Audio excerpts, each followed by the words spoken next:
Hope comes and stops us in our tracks.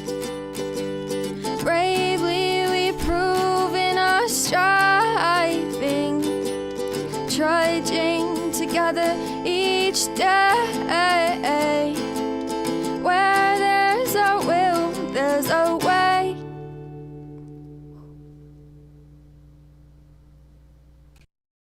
Not change. It didn't change the freaking title. So now I got to go back and freaking do it. Jesus. Every day there's something wrong with this thing. Every day.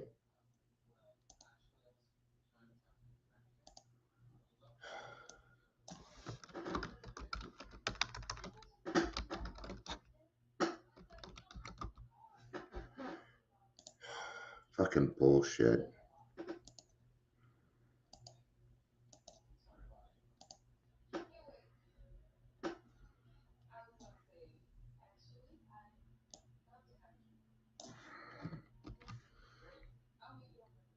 Anyway, good morning. I gotta fix this, so I'm gonna need a second. Because I have to go into each one and change them. I can't do that on YouTube. But shit. That means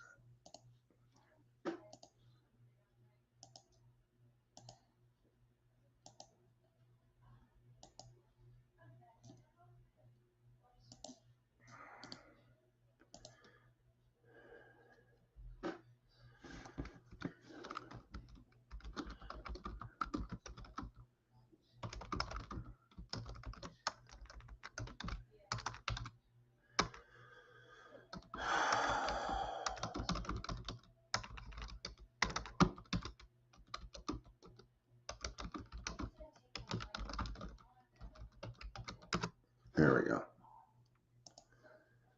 Okay, we got that done. Now I got to finish up on Facebook. Thankfully, nobody's here yet.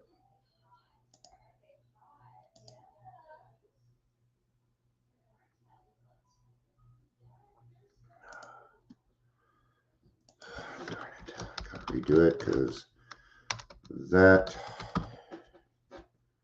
We'll get to this, I promise, at some point.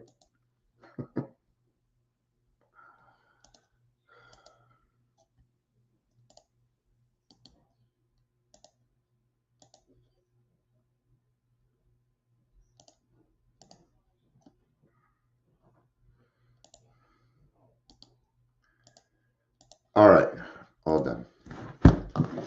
That made me slightly cranky. Jeebus. See, what happens, I'll just kind of show you guys what it's like. Okay, so here, see how it has daily reprieve, and I put that in before, and then the live is over here, and here's all your other stuff, right? Well, that title did not follow because I set it up differently again today. It's different again today. So I may start using something else. I may start looking for something else today. Not today, because I don't feel like doing a bunch of work today.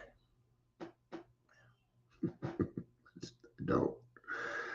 All right, we got through that. So welcome to the Daily Trudge. My name is Dion. I'm going to be your host. If you're here, please say hello, whether you're watching the live or the rewatch. Got a lot of rewatchers. Who's a rewatcher? You're a rewatcher. Good afternoon, Patricia. Good morning to the rest of us. Unless you're Lockie, then happy Sunday. He might be here. I don't know. Probably not. Probably not. All right. So page 85 in the big book. If you have a big book and you'd like to follow along, I'll probably start on page 84 though. Kind of get us going. I try and do a little bit more than just, just my big books in here.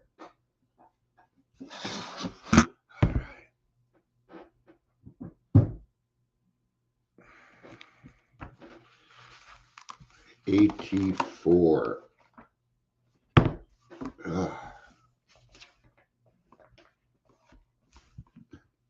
And I gotta say it. Everybody that watched that fight last night, you were all fooled. Did you really think that some guy that's 30 years older than a very fit young man had any chance at that fight? No, that wasn't even a fight. That was a spectacle. Quit being a lemming, man. I'm surprised people paid for it. All right, let's get to it. I probably hurt some feelings. I'm sorry. But Mike Tyson is now $50 million richer. That's what Jake Paul paid him. Okay. I like Mike Tyson. I do. He's actually got some interesting things to say. I'm a little disappointed in him, but hey, people bought it. So, all right. So we're going to start at the top of page or the middle of page 84 here. Even if you're a little bit newer, okay, because I talk about other things here, but let's remember, if a step has a 1 in it, you can work it. All right. Good morning, Ingrid. Good to see you. Look at us being up earlier and shit, huh? Ingrid and I mean, I would start this at like 2:00 in the afternoon. We'd both just be getting up, making progress. It's neat to see. This thought brings us to step 10, which suggests we continue to take personal inventory and continue to set right any new mistakes as we go along. Well, if you're new, well, Dion, how am I going to do that? Well, the key here is not to create any more resentments. That's the key. Yeah. It doesn't matter how long you've been in the program. 80% of it is keeping your darn mouth shut. 80% of it is keeping your darn mouth shut. Pick your battles, man. Don't be so quick to speak. Especially, think of it this way. Do you want to owe this person an amends? Think. We vigorously commenced this way of living as we cleaned up the past. We had entered the world of the spirit. Our next function is growing understanding and effectiveness. That's all you're doing. Understanding and effectiveness. What does that mean? It means continue to stay open-minded, honest, and willing. These things are, these are the basics of the program, and they are indispensable because they don't run out. It's like air. Yeah. This is not an overnight matter. It should continue for a lifetime. Continue to watch for selfishness, dishonesty, resentment, and fear. When these crop up, we ask God at once to remove them. It doesn't say if they crop up, it says when. Why? Because it's going to happen. It will happen. You're human. You don't have a choice. This is not a choice. What you can do is take those extra 4 seconds. I know you were told 2, but we're alcoholics and we go to extremes. So I need 4 seconds. I'm going to tell you, no one notices. No one notices I'm taking 2 extra seconds. See, what happens out here happens in my brain a lot faster. Same with you, right? And we're highly intelligent people. This doesn't help. Not in this situation. So I know we say keep it simple, but what are we doing? We're dumbing it down. I hear this quite often from alcoholics. I'm not bragging, but I'm pretty intelligent. I know. I already know that. You're an alcoholic. It comes with alcoholism. Yeah. And it's weird because we're usually put in classes that set us behind. We have speech impediments and all these different things. But really, when it comes down to it, in school, I got bad grades, but that was by choice. I just didn't care. I understood. I just didn't care. When these crop up, we discuss them with someone immediately and make amends if we have harmed anyone. Then we resolutely turn our thoughts to God. Then we resolutely turn our thoughts to someone we can help. Yeah.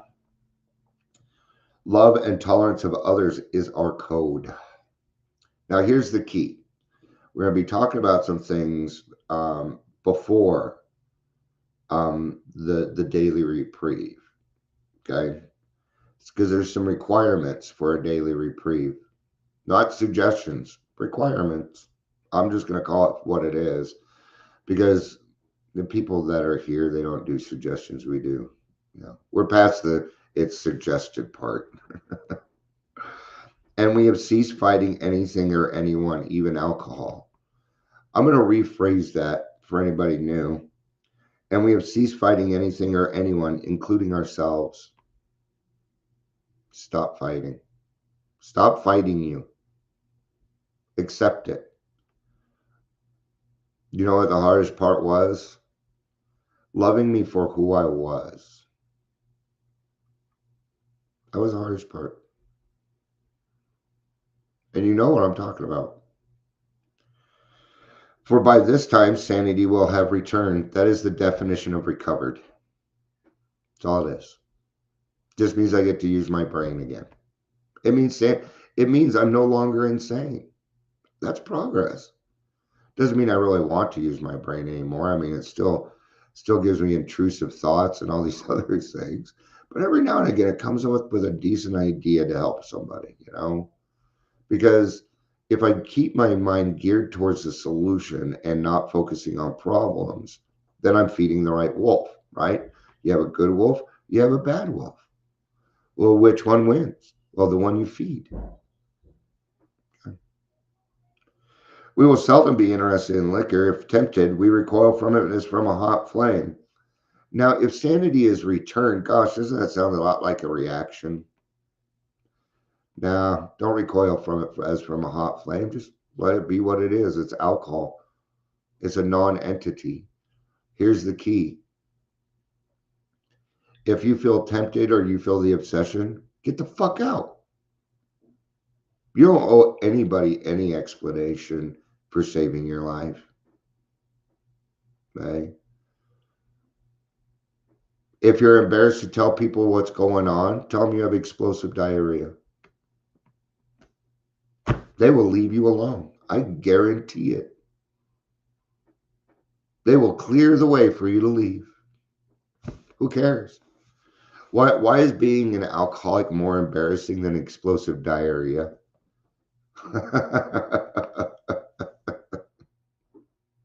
Wow. Wow. I would rather poop my pants than admit I'm an alcoholic to people. I'm just making stuff up. All right. We react sanely and normally. Normal considering how other people would act in that situation. That's all that means in the normal. Okay. And we'll find this happen automatically. Now that's where it's at. That's where it's at. You need to come to the point where it's like, oh, I have no interest in it. Yeah, you go to a concert, there's beer all around, and you can smell it. Sure, you can smell it. And it smells like old alcohol. Yeah. We will see that our new attitude toward liquor has been given to us without any thought or effort on our part. This is the free gift I talk about a lot. The obsession. You didn't do nothing to receive it. What does that mean? It means you owe. It means that there's a debt to be paid. And that debt is helping the next person. If I don't do that, you know what happens? I lose my recovery. See, inaction is the worst consequence ever. Yeah. See, yesterday I brought on a new sponsor. It's still on my mind, and I want to go back to that meeting at 10 o'clock. I'm not going to go. And I want to chew these people's asses. But see, I already know something. Because I'm kind of a loud guy. And everybody in that room knew I asked them to sponsor me. And everybody went home They thought about it. Good morning, Amber. It's good to see you. I hope you're having a good day.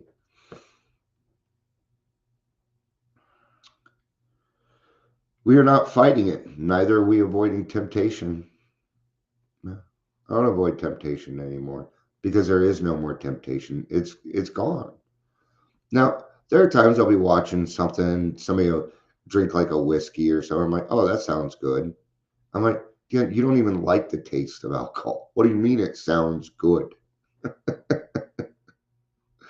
Oh, okay. I'm kind of wanting to escape. There's really what's going on. Okay. Well, I'm going to sit with that. We feel as we've been placed in a position of neutrality.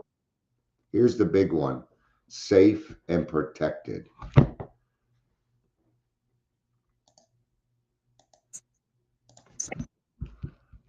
Hola.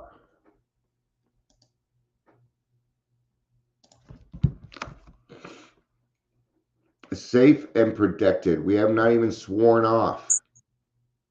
Said the problem has just been removed. It does not exist for us. We are neither cocky nor are we afraid. This is our experience. This is how we react so long as we keep in fit spiritual condition. So these are kind of the requirements that you need in order to have a daily reprieve. In order to do that, you need to have a daily reprieve. Good morning. Good morning. You're smoking very loudly. Sitting out waiting for the movers to show up. Are you? Hey, at least you got movers. Yeah. You're right. So get her done. It's a good weekend to get this shit done. Because next week it's the cold is on. So all right, now we're getting into the daily reflection here. So it is easy to let up on the spiritual program of action and rest on our laurels. I know a lot of people already know what I'm going to say on this and things about laurels, but I think we got some people here that are a little bit newer. So I'm going to go ahead and describe it. Laurels doesn't necessarily mean sitting on our ass. It means using yesterday's success for today. Yesterday, I was able to help 2 people a lot. That was yesterday. I've got to find some new success today. I've got to have wins for today because I live in a 24-hour period. I think this is the best way to describe it because everybody seems to say, I like how you describe that. I go to bed a recovered alcoholic and I wake up a drunk every morning. Right? Now, granted, I have more tools now to use, but then I have a choice. I do have options in the morning. I'm just as capable of hopping in my car and running to the liquor store as I am sitting down and praying to God. But I don't want that anymore. I don't want that because the gifts in my life and the plan that I have to, I have a noon meeting. I'm meeting a sponsee today at 1:15. There's a 3 o'clock meeting. There's a 6 o'clock meeting tonight. And I'm at this point ready to jump on the Darrow bus with that and just move it to 5. So, it is easy. Hey, I'm just trying to make my life easier. I don't want to sit around till 6 for the meeting. I'll just be honest. So we're headed for trouble if we do, for alcohol is a subtle foe. What does it say in chapter 5? Alcohol: cunning, baffling, powerful, and I know everybody wants to add on patient. Yes. See, alcohol doesn't understand time. It doesn't know what time is. It can wait forever. It doesn't have things like alcohol is infinite. Yeah. As long as we keep making it, it will have power. And that's not going to stop. So we are not cured of alcoholism. Right? Now, we do become recovered by, we'll see the meeting a little bit later. Love you, brother. Oh, you're saying hi to Bran. I thought you were waving by. I'm Bran from MI. I was trying to be polite and silent. Oh, that's why it threw me off. because Daryl was trying to be quiet. I love you, brother. I haven't seen you in a few days, so I gotta catch up on my. Yeah, I've been kind of absent, Yeah. Well, you've been getting your stuff done so that we can. preoccupied, life Yeah. stuff. Yeah, life on life's terms, man. So we're not cured of alcoholism, but what we do is we get a daily reprieve. And we're gonna go look up that word reprieve if I can find. I'm not even fucking bothered looking for it. Definition of reprieve. Here's the definition of reprieve: cancel or postpone the punishment of someone, especially someone condemned to death. Did you hear that? Okay, so I'm gonna redo it. Cancel or postpone the punishment. What is the punishment?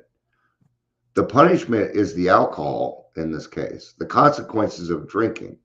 So the consequences have been postponed because you're getting a reprieve.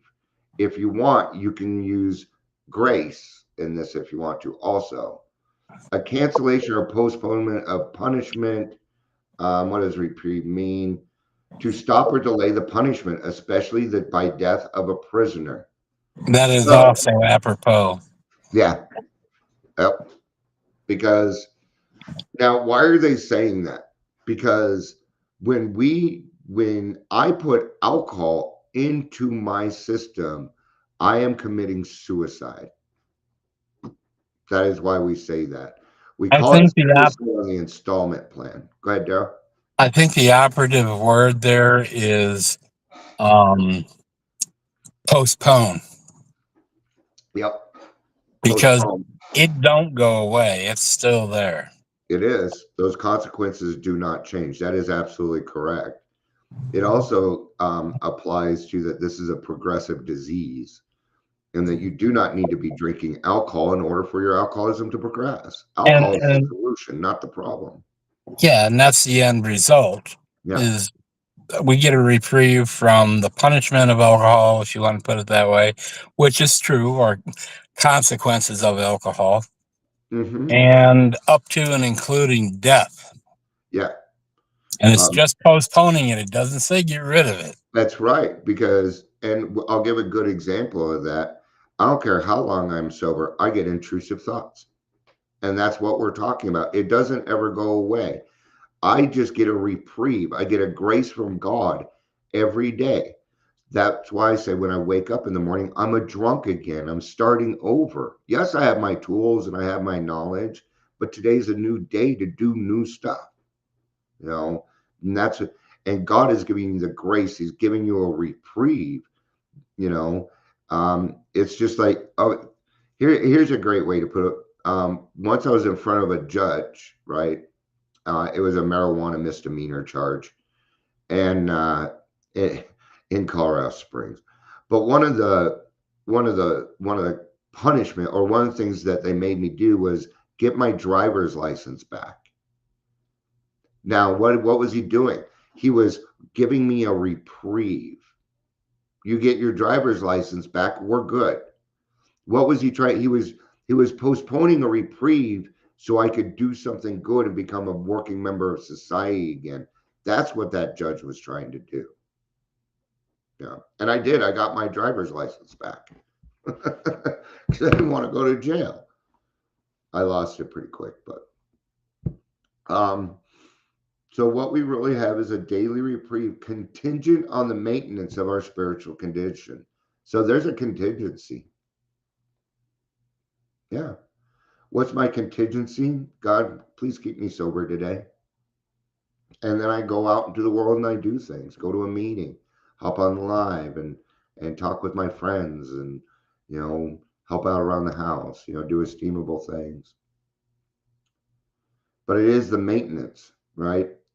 And why are they bringing up maintenance? Because we're in step 10, and steps 10, 11, and 12 are the maintenance steps.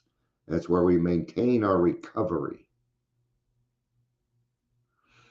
Every day is a day we must carry vision of God's will into all of our activities. How can I best serve thee? Thy will, not mine be done.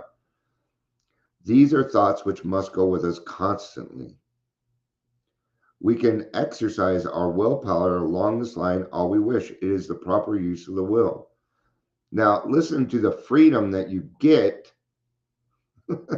once you do it. Hey, God, how's my day going to go?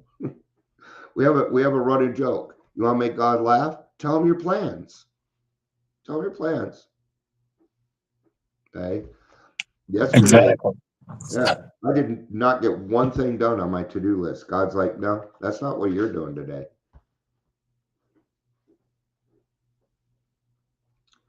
Much has already been said about receiving strength, inspiration, direction from him who has all knowledge and power. If we have carefully followed directions, we have begun to sense the flow of his spirit into us. To some extent, we have become God conscious. We have begun to develop this vital sixth sense, but we must go further, and that means more action. All right. What is your sixth sense? It ain't the movie. It ain't seeing dead people. That's not sixth sense. Let's find out. Sixth sense or sick sense? What is a sixth sense? Here's the definition of sixth sense. A supposed intuitive faculty giving awareness Intuition. not explicable in terms of normal perception.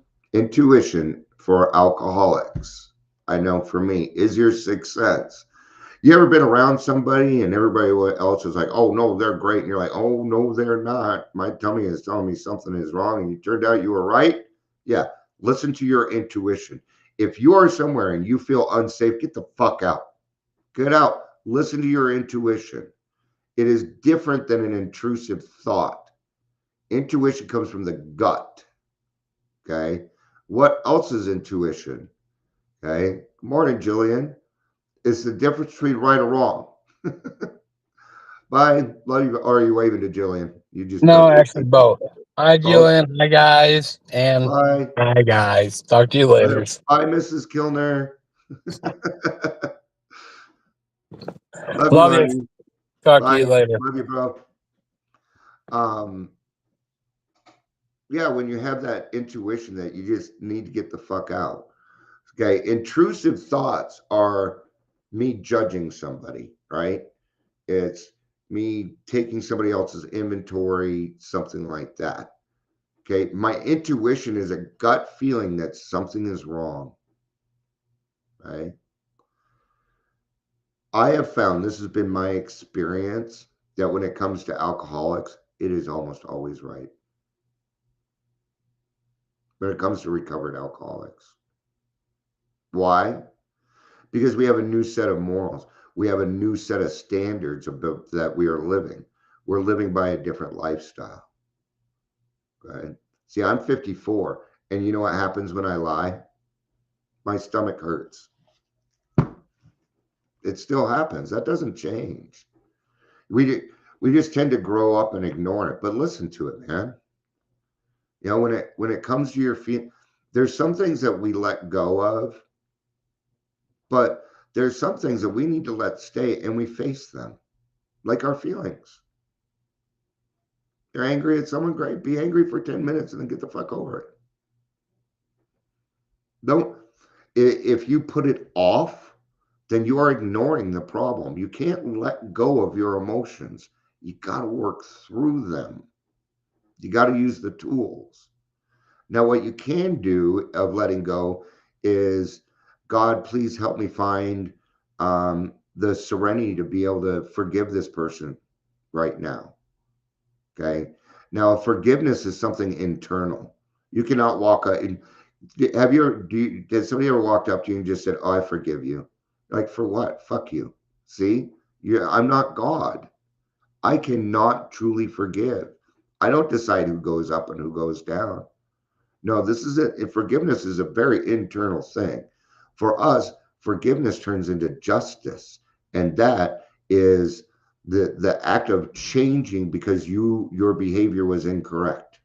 That's justice. I went and did something.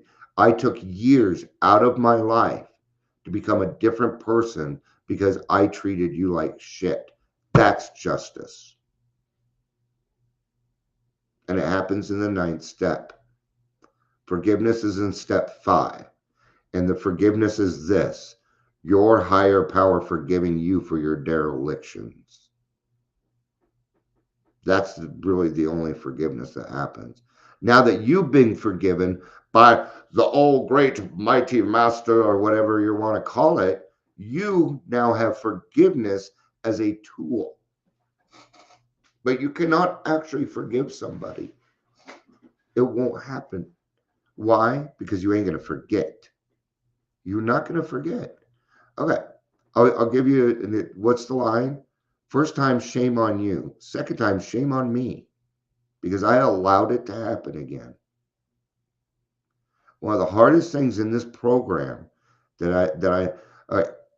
it's the responsibilities, and this is for me. Okay, number one, I have to be responsible for my actions. Yes. I have to be responsible for my emotions. That was the hard one, because people picked on me. They still pick on me. They're picking on me. Okay. Sure, they're picking on me, but what I allow is on me. Okay. People talk shit about me on the daily, on the hour. Okay. Okay. My actions show something entirely different, and that's really what it comes down to. And all of this is part of the daily reprieve, and it's all you get. You don't get a weekly reprieve. I don't. Oh, what was the last thing I had to be responsible for? This is the hard. If you have mental illnesses, this will help if you can get through it. I had to be responsible for my triggers. Yeah. That one's hard because other people trigger me, and they may not be doing it intentionally. Okay. A slamming door. That's a trigger for me. Yeah. And loud noises like bam, all of a sudden, it fucks with me immediately. Okay. It's a trigger to anger for me, because that was the shit. That meant dad was home and someone was in trouble. That's what I would flash back to. And it still happens a little bit, but then I remember, oh, I don't live there anymore. And I had to be responsible for that. And triggers were the hardest one out of all of those. But now that I'm responsible for my triggers, you know what happened? I got more self-esteem, more confidence, and I have stronger boundaries. Yeah, I do. All right. Let's get to the reading and we will wrap up. Yeah, that's a threat, huh? Yeah, right. Yeah, I'm wrapping up. I usually wrap up like 5 times. So. Maintaining my spiritual condition is like working out every day, planning for the marathon, swimming laps, jogging.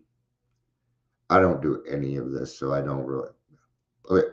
So here's the thing, right? When we see things like this, take what you can and you leave the rest.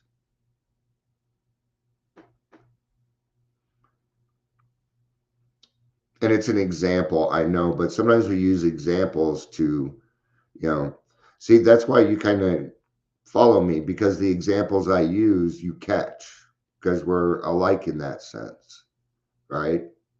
Now, if I used other examples that were out of you probably wouldn't be as attracted to what I do. See, I'm not everybody's cup of tea, and that's okay. I don't need to be everybody's cup of tea. God's going to determine that part. Okay. See, God invites you to my tea party, not me, if that makes sense. Like, because I do a lot of stuff and I don't want to force anybody to do anything. If you can make it great. And you know how many times I hear sorry in a day? I'm going to tell you, you don't ever have to say sorry to me.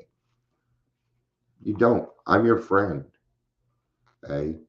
And the way that I see it is, I'm not, when it comes to kids and sponsees and meetings and God, I am not the priority. I'm not. And that's okay. Your kids should come first. They should. I was helping somebody yesterday. Their husband kept coming by with the leaf blower. And she's like, I'm sorry. I'm like, you don't need to apologize to me. He's the one being a jerk. I didn't say that part, but you know, it is what it is. So the single most important way for me to improve my conscious contact with my higher power is to pray and meditate.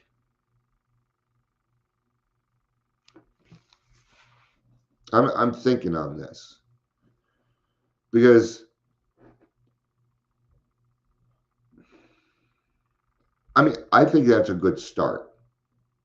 I'm talking my experience because it's different for everybody. And it comes with your needs and how you want to feel and things like that.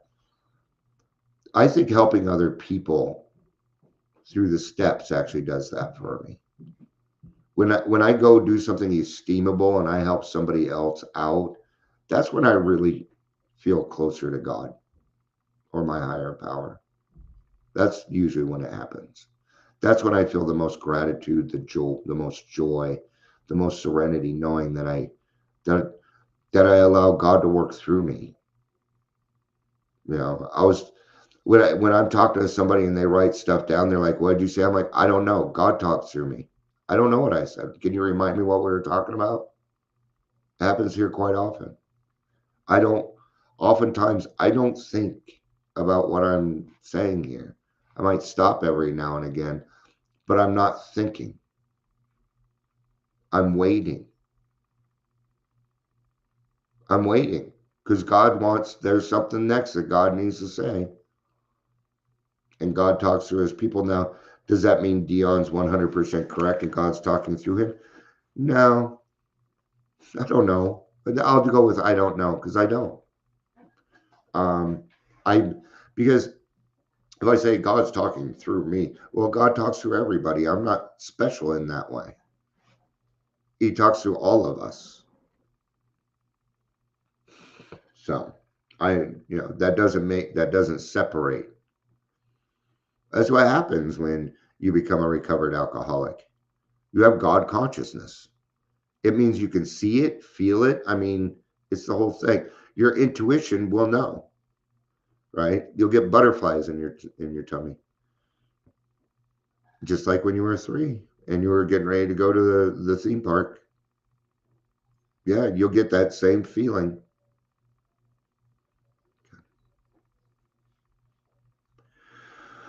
I am powerless over alcohol as I am to turn back the waves of the sea. No human force had the power to overcome my alcoholism.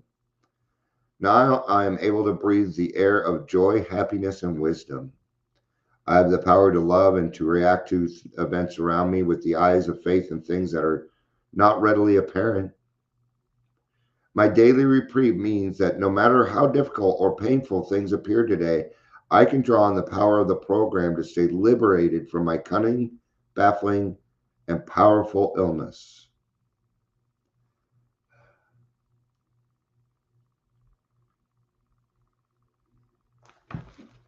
Just thinking on that. It didn't quite sit right. So kind of wrap up. Yeah, I mean, the importance of living in the now is how we get our daily reprieve. And if you're not living in the now, there's no reprieve.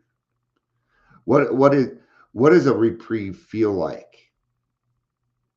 Because it does come with feelings. It comes with a sense that everything's okay, that everything's going to be fine. Yep. That's what a reprieve. You talked about it a little bit. It says that we feel safe and protected. See, that's how I feel. And all my life, I never felt that way.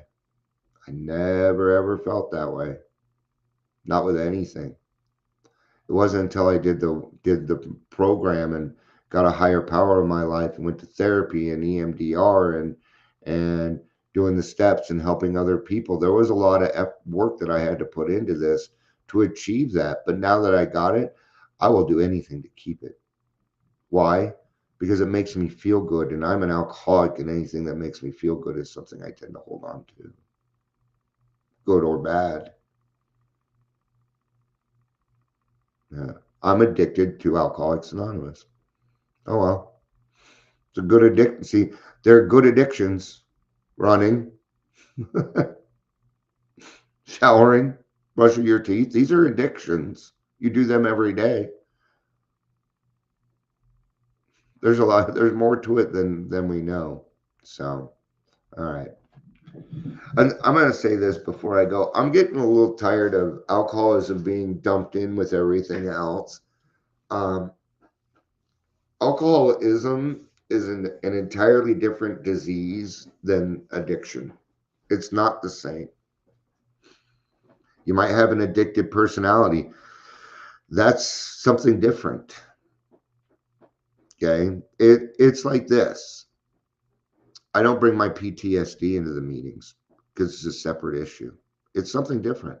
Now, mental illness might come up, and I stay very, very light on the mental illness because not everybody in the program has mental illnesses like I do. And to them, that is an outside thing. I don't know. But it seems like the people with PTSD call me. Well, I can help. I know what it looks like. I know the process. I've been there, and it's fucking scary. It comes with its own set of denial, apart from alcoholism, a whole nother set of denial. So does almost every single mental illness comes with a denial, but it's a different set. I'll give you an example. Because I did not like going to meetings when I was going through my PTSD, and I'll tell you why. Because everybody kept telling me it was a resentment. Oh, you need to do you haven't done a fourth and fifth step. I was being judged. I was being judged. Okay. A panic attack and resentment are very, very different. I didn't want to hate everybody, but I did. I wasn't being given the choice because I was 14 again. So, yeah, we're neurotic. You bet your ass we are.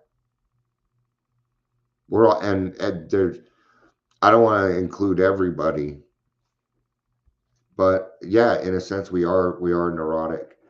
This is the way I kind of look at it, because alcoholism tends to be lumped in with everything else. And here's why. Because it looks like everything else. It looks like depression. It looks like PTSD. It looks like anxiety. It looks like bipolar. It looks like narcissists. We are not true narcissists, but we have narcissistic traits. See, that's why you cannot be, you should not be diagnosed with anything until you are at least 6 months sober, so that we can separate these things. Okay. PTSD. Okay. Now what happened? Okay. Well, I went through the steps, and that helped me alleviate a lot of the things so I could work on my depression, so I could work on my anxiety, so I could work on my PTSD. But I had to get rid of the alcohol first, because there was no way that was going to happen without me being sober first and a recovered alcoholic. See, the 12 steps took care of a lot of things, but I'll tell you right in there, it's not going to take care of everything. God will reveal more to you and to us. That means get outside help. Right? So it's okay to utilize professionals to move forward. And, it's just another set of tools. Okay. I'm going to also tell you this. People that recover from the other mental illnesses are the people that make a huge difference in their communities. Those are your leaders. Those are your speakers. Those are people that have overcome a lot. I'm proud of the fact that I'm diagnosed with 4 mental illnesses, and I'm a free man. I'm a free man. I'm not on any meds. Not psych meds. No, they're all gone. Been weeks now. I'm proud of myself. I was on 120 milligrams of Cymbalta. Took me almost a year and a half to get off that shit. tapering. Now, finally, I'm off the depressions. I'm off the atorvastatin, and I finally feel like fucking me again. It's been a long time. I got frustrated for a long time there because there's a side of me that's very artsy and does a lot of things, and I couldn't reach it. I couldn't touch it. I couldn't do anything. That was very frustrating. And now it's finally coming back. Thank God. You know, and I had to use my imagination. I used to run LARPing, and I'd have, let's say even 20 people that weekend. Well, I have to write a storyline for 20 different people, and that storyline's going to change based upon the actions that they do in the game. And I had to be on my feet to be able to change that. And that was no problem for me. I was usually a couple steps ahead on that. Well, if they do this, and I'll just pull this off. But if there was a main point to it, then my job was to create a story on the spot to continue forward all weekend. That's the kind of stuff that I used to, and I was sober when I did that. I was sober. So I wrote a LARPing book about 30 years ago. Yes, I did. LARPing. It's called Lore, Legends, and Magic. People played it for a while. I had worked on it so hard, I got burnt out and I quit LARPing. So, all right. Thank you, everybody, for being here. I should wrap up and go. So, all right. Thank you, everybody. I love you.